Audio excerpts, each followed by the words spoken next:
Sometimes heroes don't wear capes, they wear leather jackets.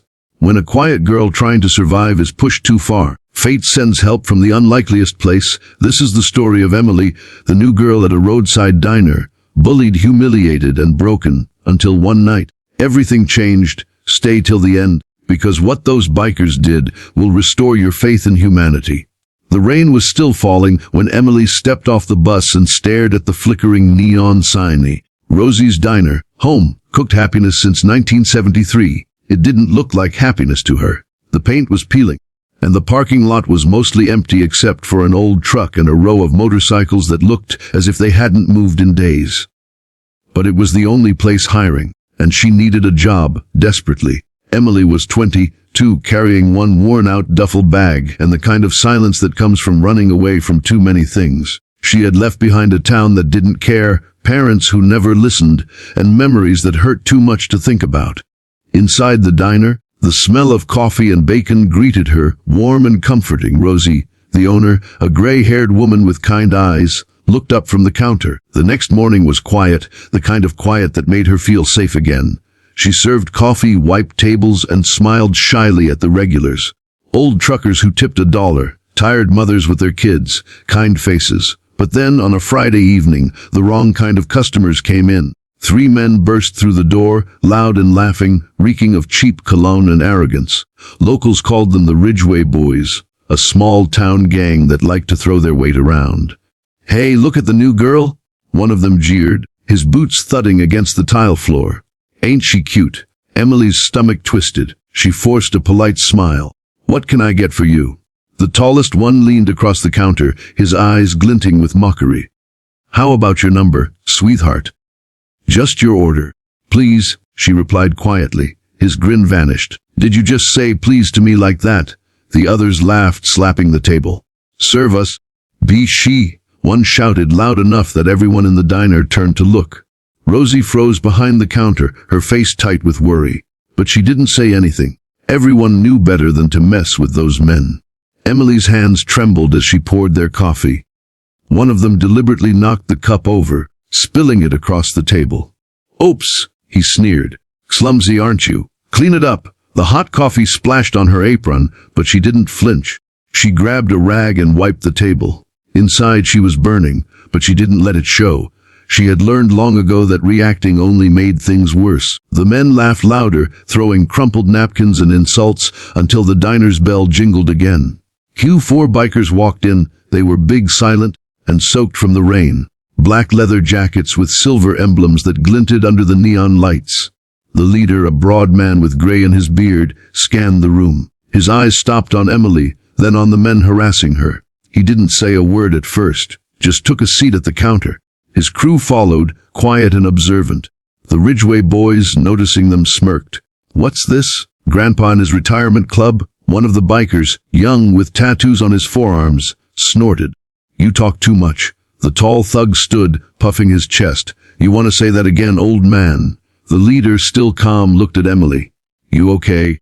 "Miss." She hesitated, eyes wide. "I'm fine," she whispered, though her voice shook. "No, you're not," he said gently, then turned toward the thugs. "Apologize to her." The diner went silent. Even the rain outside seemed to pause. The tallest one laughed. "Who the hell are you?" The leader rose slowly. The sound of his chair scraping the floor echoed through the diner. "Name's Duke," he said, his tone like gravel. "And you're about 5 seconds away from regretting every word you just said." Emily exhaled shakily, tears forming in her eyes. "Thank you," she said softly. Duke nodded. "You don't owe me thanks. Just don't let anyone make you feel small again." He turned to his crew. "Let's eat." Rosie served them warm plates of eggs and steak. The men sat quietly, eating like they'd been on the road forever. Emily noticed how they treated her, with respect, with quiet kindness. Before leaving, Duke dropped a folded 100 bill on the counter. "For the trouble," he said. When they walked out into the rain, Emily stared at the money, then at the door. She didn't know it yet, but that night had changed everything. To hum oak for chapter 2 yang. But what Emily didn't know was that the Ridgeway Boys weren't done with her. And the next time they came back, she wouldn't be alone. She shaped her 2Z. The return for a few days, things went back to normal. or as normal as life could be in a small town that whispered more than it spoke. Emily felt safer knowing Duke and his crew sometimes stopped by the diner for coffee.